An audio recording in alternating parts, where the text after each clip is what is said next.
going to school to celebrate Mother's Language Day. Hi, how are you? I'm good. How are you? I'm also fine. Mika! আমি গান গেয়েছিলাম, তোমার মনে আছে?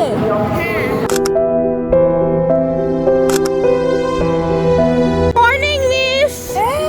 বাবা কি সুন্দর লাগতেছে। I love you, Miss. I love you too. তোমার এত সুন্দর লাগতেছে কেন? Hey guys, it's that time of the year and it's Mother's Language Day. Isha, I got flowers from this store, okay? মহান সৃষ্টিকর্তার কাছে মহোদয় অন্যান্য শিক্ষক মাঠে আছেন